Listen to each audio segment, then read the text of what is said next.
விஸ்வம் visuals நேயர்களுக்கு அன்பு வணக்கங்கள். சதாசிவ சமாரம்பாம் சங்கராச்சாரிய மத்தியமாம் அஸ்மதாச்சாரிய பர்யந்தாம் வந்தே குரு பரம்பராம். இது குருவருள் கேட்டிட கிடைக்கும் திருவருள். அடியேன் சுமிதா ரமேஷ். குருவருள் அப்படிங்கிற தலைப்பின் வழியாக நம்முடைய பாரத பூமி, புண்ணிய பூமி, கர்ம பூமியில் வாழ்ந்து கொண்டிருக்கின்ற மகான்களது சரிதத்திலிருந்து சில துளிகளைத்தான் அடியேன் பகிர்ந்து வருகிறேன். ஆதிசங்கரர் ஜகத்குரு பகவத் பாதால் என்று நம்மால் அழைக்கப்படுகின்ற நமக்கு குருவாக இருந்து ஷண்மதங்களாக நம்முடைய சனாதன தர்மத்தை பகுத்து பிரித்து கொடுத்து நமக்கான பூஜை முறையும் எளிமையான பக்தி மார்க்கத்தையும் காண்பித்த ஆதிசங்கரரது அவதார ஜெயந்தியிலிருந்து அவரது சரிதத்திலிருந்து சில துளிகளை பார்த்து கொண்டு வருகிறோம். ஆதிசங்கரர் காலடியில் அவதரித்தார். சிவகுரு ஆரியாம்பாள் அவர்களது புத்திரராக அவதரித்தார் அப்படிங்கிறதெல்லாம் முன்பு வந்த எபிசோட்ஸில் பார்த்துட்டோம். இப்பொழுது காசிக்கு வந்துட்டார் ஆதிசங்கரர். காசியில் அவருடைய குரு கோவிந்தபாதரது அறிவுரையின் பேரில் வியாசரது அனுகிரகத்திற்காக அவர் அங்கே வந்திருக்கார். எதுக்காக வந்திருக்கார்? பாஷ்யம் பண்ணுறதுக்காக, அதாவது விரிவுரை எழுதுவதற்காக. பகவத்கீதை மற்றும் பிரம்ம பாஷ்யம் மற்றும் உபனிஷத்து இந்த மாதிரியான விஷயங்களுக்கு பாஷ்யம் எழுதுவது என்பது அந்த சமயத்தில் மிகவும் அவசியமானதாக இருந்தது. எதையுமே ஒரு எளிதாக விளக்கமாக சொன்னால் தான் அது எல்லாருக்கும் போய் சேரும் இல்லைங்களா? அப்படித்தான் பகவத் பாதாளுக்கு இந்த பணியானது அவரது குருவால் கொடுக்கப்பட்டது. இப்படி தான் தன்னுடைய 16 வயசுக்குள்ளேயே அவர் காசிக்கு சேர்ந்துடுறார். காசிக்கு சேர்ந்தவருக்கு ஏகப்பட்ட சிஷ்யர்கள் சேர்ந்துடுறாங்களாம். ஆயிரக்கணக்கில் சிஷ்யர்கள் வந்துடுறாங்களாம் காசியில். ஏன்னா காசி அப்படிங்கிறது எப்பொழுதுமே எல்லோரும் சங்கமிக்கக்கூடிய ஒரு நகரமாக இருக்கும், புண்ணிய நகரமாக இருக்கும். அப்படிங்கிறதுனால பல சாதுக்கள் சேர்வார்கள். அப்படி இந்த அத்வைத சித்தாந்தத்தை எடுத்து சொல்வதற்காக வந்திருக்கக்கூடிய ஆதிசங்கரருக்கும் ஏகப்பட்ட சிஷ்யர்கள் இருக்காங்க. அப்போ அந்த சிஷ்யர்கள் முன்னிலையில் தான் இவர் ஒவ்வொரு பாஷ்யமாக இவர் செய்ய ஆரம்பிக்கிறார், அதாவது விரிவுரை எழுத ஆரம்பிக்கிறார்.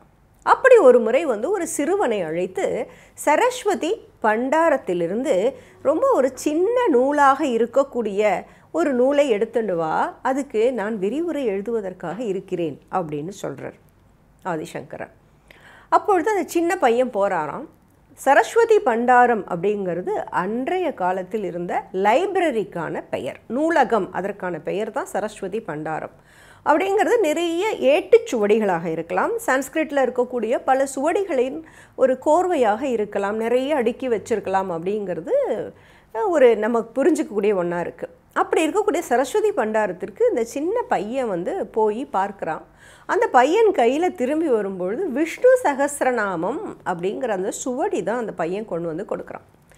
இப்போது பகவத் பாதால் சொல்கிறாராம், நான் லலிதா சகஸ்ரநாமத்துக்கு முதல்ல பாஷ்யம் எழுதணும்னு ஆசைப்படுறேன், நீ போய் லலிதா சகஸ்ரநாமத்தை போய் எடுத்துன்னு வரியா அப்படின்னு சொல்லி அந்த சின்ன பையனை அனுப்பி வைக்கிறாராம்.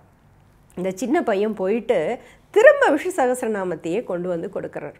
அப்போது பகவத் பாதால் கேட்குறார், எதுக்குப்பா இதையே எடுத்துன்னு வந்த அப்படின்னு சொல்லும்பொழுது அவர் சொல்கிறாராம், அங்கே ஒரு சின்ன பொண்ணு வந்தா, அந்த சின்ன பொண்ணு இதையே கொண்டு போய் குரு கிட்ட கொடு, பின்னாடி ஒருத்தர் இதே அத்வைத சித்தாந்தத்தில் வருவார், அவர் லலிதா சகஸ்ரநாமத்துக்கு பாஷ்யம் பண்ணுவார், இப்பொழுதைக்கு முதல்ல விஷ்ணு சகஸ்ரநாமத்துக்கு பாஷ்யம் எழுத சொல்லு அப்படின்னு சொன்னால் அந்த சின்ன பொண்ணு சொன்னதுனால தான் இதை கொண்டு அடியேன் குருவிடம் கொடுக்குறேன் அப்படின்னு அந்த சின்ன குட்டி சிஷ்யன் சொல்கிறாராம். இப்போது மனக்கண்ணில் நினச்சி பார்க்குறார். அம்பாளை கேட்கிறார், அம்மா இது உன்னுடைய செயலாமா? நீதான் என்னை விஷ்ணு சகஸ்ரநாமத்துக்கு பாஷ்யம் முதலில் எழுத சொல்கிறாயா அப்படின்னு நினைத்து கொண்டு அவர் முதல்ல செய்யக்கூடிய பாஷ்யம் அப்படிங்கிறது ஸ்ரீ விஷ்ணு சகஸ்ரநாமத்திற்கு தான் இருக்குது. அப்போது இதிலிருந்து அவரது ஏற்றம் என்ன அப்படிங்கிறதை நாம் தெரிஞ்சுக்க முடியும். இப்படி தான் பகவத் பாதால் என்ன பண்ணுறார், ஒரு கலாசாலை, அதாவது இன்றைக்கி இருக்கிற மாதிரியான ஒரு பாடசாலை, ஒரு ஸ்கூல், அந்த பாடசாலையில் போய் இவரை அழைச்சிருக்காங்க. அவருடைய அனுகிரகம் அங்கே இருக்கக்கூடிய குழந்தைகளுக்கு கிடைக்கணும் அப்படிங்கிறதுக்காக அந்த குழந்தைகளை ஆசிர்வதிக்கணும்னு, குருவாக ஆசிர்வதிக்கணும்னு பகவத் பாதாலை அழைத்திருக்கிறார்கள். அப்போ பகவத் பாதாலும் அந்த பாடசாலைக்கு போகிறார். அங்கே போயிருக்கும் பொழுது அந்த குழந்தைகளை எல்லாம் அனுகிரகிச்சுருக்கார். அப்போது அங்கே ஒரு வியாகரண பண்டிதர் வராராம். நல்ல வயசானவராக இருக்காராம். அவர் உடம்பெல்லாம் நிறைய நகை போட்டுருக்காராம். அப்படியே பட்டு பீதாம்பரத்தோடு அப்படியே மினுமினுக்கிறார். அவர் மினுமினுக்கக்கூடியவர் வந்து அங்கே வந்து நாட்டாமல் பண்ணிட்டு இருக்கார். அதாவது தனக்கு தான் எல்லாம் தெரியும், தான் தான் அதிகம் படித்தவன், தான் வந்து பணத்திலும் அதாவது செல்வத்திலும் உயர்ந்தவன், செல்வாக்கிலும் உயர்ந்தவன் அப்படின்ற மாதிரியான ஒரு செருக்கோட மிடுக்கோட பேசின்னு இருக்காராம். அது மட்டுமல்ல, வியாகரணங்களை சொல்லி இந்த இது அர்த்தம் தப்பு, இப்படி தான் இது அர்த்தம் எடுக்கணும் அப்படின்னு விதண்டாவாதம் பண்ணி கொண்டிருக்கார். இப்போ பகவத் பாத்தால் பார்க்குறாராம், அவருக்கு பொறுமையே இழந்து போய்டுறது. அப்போ தான் அவர் நினச்சிக்கிறாராம், என்ன வயசாகி என்ன பிரயோஜனம், வரவேண்டிய ஞானம் வரலையே, வரவேண்டிய பக்தி வரலையே, பகவானுடைய திருவடிகளை பிடிச்சுக்கணும் அப்படிங்கிறது வரலையே, இந்த செல்வமும் செல்வாக்கும் இந்த தான் அப்படிங்கிற அந்த கர்வமும் அல்லவா மேலோங்கி இருக்கு உம்மிடம் அப்படின்னு நினைத்து கொண்டு பஜகோவிந்தம் பஜகோவிந்தம் கோவிந்தம் மூடமதே அப்படின்னு சொல்லி உடனே அந்த இடத்துலையே பாட ஆரம்பிக்கிறாராம். இப்போது அவர் சொல்கிறார், நீ என்ன பொருளை வச்சுக்கோ, உன்னை சுற்றி எத்தனை பேர் வேணாலும் இருக்கட்டும், அவர் யாரும் உன்னோட கடைசி காலத்தில் வரப்போகிறது கிடையாது, நீ மட்டும்தான் தனியாக போகணும். அந்த நேரத்தில் நீ நினைக்க வேண்டியது பகவானினுடைய திருவடிகளை மட்டும்தான். கோவிந்தா கோவிந்தான்னு சொல்லு, உட்காரும் போதும் கோவிந்தான்னு சொல்லு, எழுந்துக்கும் போதும் கோவிந்தான்னு சொல்லு, சாப்பிடும் போதும் கோவிந்தான்னு சொல்லு, உறங்கும் போதும் கோவிந்தான்னு சொல்லி பழகு. அப்பதான் உன்னுடைய உயிர் பிரியக்கூடிய காலத்திலும் உனக்கு கோவிந்தனது ஞாபகம் வரும், உனக்கு அவனது திருவடியில் இடம் கிடைக்கும் அப்படின்னு அவர் சொல்லி பாடுறார். இந்த அறிவு கூட இல்லாமல் இவ்வளவு மூடனாக இருக்கிறாயே, நீ எப்பொழுது கரையேறப் போகிறாய்? நீ நினைக்கக்கூடிய இந்த சொந்தங்களோ, உன்னுடைய பணமோ, உனக்கு பின்னாடி இருக்கக்கூடிய அடியாட்களோ, நீ நினைக்கக்கூடிய கர்வமோ, வித்யா கர்வமோ எதுவும் உன்னுடன் வரப்போவது இல்லை. உன்னுடைய அத்தனை சிந்தனைகளையும் விட்டுவிட்டு பகவத் தியானத்தில் ஈடுபடுவாயாக அப்படின்னு அந்த இடத்திலேயே அவர் பஜகோவிந்தம் அப்படிங்கிறதை அனுகிரகிக்கிறார், பாடுறார். உடனே அந்த செல்வந்தர் வந்து மனசு மாறி போய் அவர்கிட்ட போய் சரணாகதி பண்ணிக்கிறாராம். பண்ணிக்கொண்டு, நான் என்ன செய்ய வேண்டும், எனக்கு தாங்கள் தான் வழிகாட்டணும், நான் தவறாக இருந்துட்டேன், இத்தனை நாளாக நான் படித்ததை வச்சு எல்லா இடத்துலையும் போகிற இடத்துலலாம் நான் ஆர்கியூ பண்ணிகிட்டே இருந்துட்டேன், எனக்கு தெரியல நான் எப்படி என்ன செய்யணும்னு எனக்கு தெரியல, நீங்கள் தான் எனக்கு வழிகாட்டணும் அப்படின்னு சொல்கிறாராம். அப்போ உடனே சொல்கிறாராம், ஒரு குருவை நாடு, குருவினுடைய பாதார விந்தங்களை நாடு, பிறகு உனக்கு ஆத்மஸ்வரூபம் என்பது கிடைக்கும், உனக்கு தானாகவே வழி கிடைக்கும், பகவானினுடைய நாமத்தை இடைவிடாமல் தியானம் பண்ணிக்கொண்டே இரு, உனக்கு அனைத்தும் சித்தியாகும் அப்படின்னு சொல்கிறாராம். அதாவது பகவத் பாதால் வந்து அடிப்படையில் அவர் என்ன கொடுத்திருக்கிறார் அப்படின்னு கேட்டிங்கன்னா பக்தி கிரந்தங்களை தான். ஏன்னா நமக்கு முதல்ல கிடைக்க வேண்டியது பக்தி, அதாவது கர்மாவின் காரணமாக கிடைக்க வேண்டியது பக்தி. பக்திக்கு பிறகுதான் ஞானம் கிட்டும், பக்தியின் மூலமாக மட்டுமே ஞானத்தை அடைய முடியும். எளிதில் வந்து ஞானம் என்பது அனைவருக்கும் கிட்டுவதில்லை அப்படிங்கிறது தான் அவருடைய இந்த அர்த்தமாக இருந்திருக்கு. இப்படி ஒரு தடவை காசியில் இவர் வந்து விவாதங்கள் செய்து கொண்டிருக்கும் பொழுது பல விவாதங்களில் ஈடுபடுகிறார், பாஷ்யங்களை எழுதுகிறார். அப்படி எழுதும் பொழுது ஒரு வயதான ஒரு பண்டிதர் ஒருத்தர் வரார். அவர் வந்து இவரோட சேர்ந்து அவர் விளக்கம் கொடுத்து கொண்டிருக்கும் பொழுதே அவருடன் சேர்ந்து விவாதத்தில் ஈடுபடுறார். ரெண்டு பேருக்கும் பெரிய விவாதமாக போயின்னு இருக்கு. அதாவது இவர் பிரம்ம பாஷ்யத்துக்கு பிரம்மசூத்திரத்துக்கு எழுதின பாஷ்யத்தை வந்து அவர் வந்து அதிலிருந்து ஏகப்பட்ட கேள்விகள், கிடுக்குப்பிடி கேள்வியெல்லாம் போட்டு கேட்குறாராம். இவரும் அதற்கு பதில் கொடுத்து கொண்டே இருக்கிறாராம். அப்பொழுது பத்மபாதர் அப்படிங்கிற பிரதான சீடர் அங்கே வந்து அந்த நிகழ்ச்சியை பார்க்குறார். பார்த்துட்டு அவர் சொல்கிறாராம், ஆஹா, இது பார்க்குறதுக்கு எப்படி இருக்குது தெரியுமா, வியாசாச்சாரியார் விஷ்ணு ஸ்வரூபம், இங்கே பகவத் பாதால் சிவஸ்வரூபம், சிவபெருமானுக்கும் விஷ்ணு பகவானுக்கும் நிகழ்கின்ற ஒரு வாக்குவாத போராக அல்லவா இது இருக்கிறது. இதில் வந்து நம்மெல்லாம் பார்த்து நம்ம ஒன்றுமே செய்ய முடியாது, நாமெல்லாம் கிங்கரர்களாக இவர்களை நமஸ்கரிக்க அல்லவா வேண்டும் அப்படின்னு சுற்றி இருக்கக்கூடிய சீடர்கள்ட்டெல்லாம் சொல்கிறாராம்.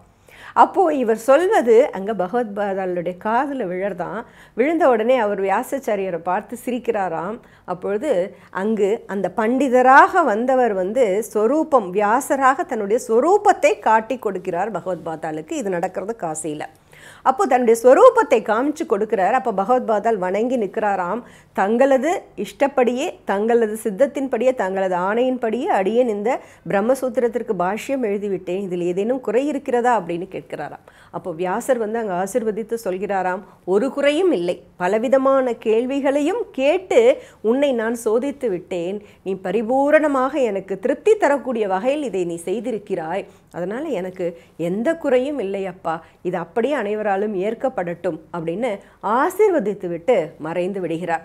இந்த இடத்துல பத்மபாதரின் மூலமாக அனைவருக்கும் தெரிய வர்றது என்ன அப்படின்னாக்க, இங்கே இருக்கக்கூடிய ஆதிசங்கரர் வேறு யாரும் இல்லை, அந்த சாக்ஷாத் சங்கரரது வடிவம் தான் அப்படிங்கிறதும், வியாசர் என்பவர் வேறு யாரும் அல்ல, விஷ்ணு பகவானே அங்கு இவர்கள் இருவருக்கும் நிகழ்ந்த போரினை, அந்த வாக்குவாதத்தினை, அந்த விவாதத்தினை பார்க்கக்கூடிய பாகியம் நமக்கெல்லாம் கிடைச்சிருக்கு, நாம் அனைவரும் கிங்கரர்கள் அப்படின்னு அங்கே பத்மபாதர் நிலைநிறுத்தக்கூடியதையும் நம்ம சங்கரர் விஜயத்தில் சங்கரரது சரிதத்தின் மூலமாக நம்ம பார்க்க முடியும்.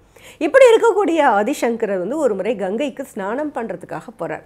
அப்போ ஸ்நானம் பண்ண போகும்பொழுது எதிரில் 4 நாய்களை கையில் பிடித்து கொண்டவாறு அன்றைய தினத்தில் கீழ்ஜாதிக்காரர் அப்படின்னு சொல்லக்கூடிய ஒருவர் நிற்கிறார். அவருடைய தோற்றமே கொஞ்சம் கொடூரமான தோற்றமாக இருக்குது. இப்போ பார்க்குறார் சங்கரர், பார்த்துட்டு நீ ஏன்பா குறுக்க நிற்கிற, நான் ஸ்நானம் பண்ண போகணும், கொஞ்சம் விலகு அப்படிங்கிறாராம். உடனே அங்கு நிற்கக்கூடிய அந்த மனிதர் சொல்கிறாராம் ஆதிசங்கரரை பார்த்து, சாமி நீங்கள் தான் அத்வைதியாச்சே, அத்வைதத்தை போதிக்கிறவராச்சே, யாரை விலக சொல்கிறீங்க, இந்த உடம்பையா இல்லை உள்ளே இருக்கக்கூடிய ஆத்மாவையா? உடம்பு அப்படின்னாக்க அது வெறும் மலப்பிண்டம் தானே, மாமிச பிண்டம் தானே, அதை பார்த்து நீங்கள் ஏன் விலகுன்னு சொல்லணும்? ஆத்மா அப்படின்னு சொன்னீங்கன்னாக்க ஆத்மா சூரியனுக்கு ஒப்பானது. சூரிய ஒளி வெளியில் பட்டாலும் ஒரே மாதிரி தான் இருக்கும், தண்ணியில் பட்டாலும் சூரியன் தானே, இப்பொழுது நீங்கள் யாரை விலக சொல்கிறீர்கள் அப்படின்னு கேட்குறாராம். உடனே ஆதிசங்கரருக்கு உடம்பெல்லாம் அப்படியே ஷாக் அடித்த மாதிரி அதிர்ச்சி ஆகிடுறது. யார் இவர், என்ன இப்படி ஒரு பொருள் நிறைந்த ஒரு கேள்வி என்னிடம் கேட்கிறாரே, தான் என்பது ஆத்மஸ்வரூபம் அப்படின்னு உணர்ந்து கொண்ட ஞானத்தை பெற்றவர் சாதாரணவராக இருக்க வாய்ப்பே இல்லை அப்படின்னு அவரை சுற்றி நமஸ்கரிக்கிறாராம்.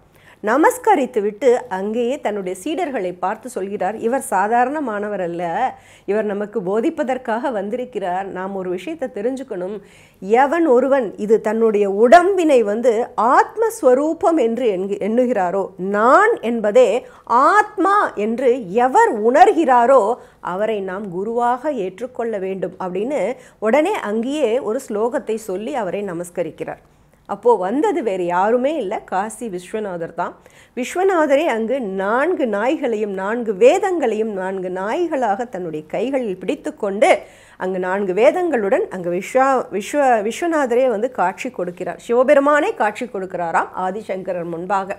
இப்பொழுது ஆதிசங்கரர் சீடர்கள் அத்தனை பேருக்கும் பகவானது திருக்காட்சி என்பது கிடைக்கிறது. இதிலிருந்து நம்ம தெரிந்து கொள்ள வேண்டியது என்ன அப்படின்னாக்க, நான் என்பது எவன் ஒருவன் ஆத்மா என்று உணர்ந்து கொள்கிறானோ, அதாவது அனைவருக்குள்ளும் இருக்கக்கூடிய ஆத்மா ஒன்று என்பதையும், பரமாத்மா என்பவர் நம்முடைய உடலில் இருக்கிறார் என்பதையும் எவன் ஒருவனால் உணர்ந்து கொள்ள முடிகிறதோ அவனிடத்தில் அவன் எந்த குலத்தை சேர்ந்தவனாக இருந்தாலும் சரி அவனை நம்முடைய குருவாக ஏற்றுக்கொள்ள வேண்டும் அப்படிங்கிறது பகவத்பாதால் சொல்லி கொடுத்து விட்டு சென்றது.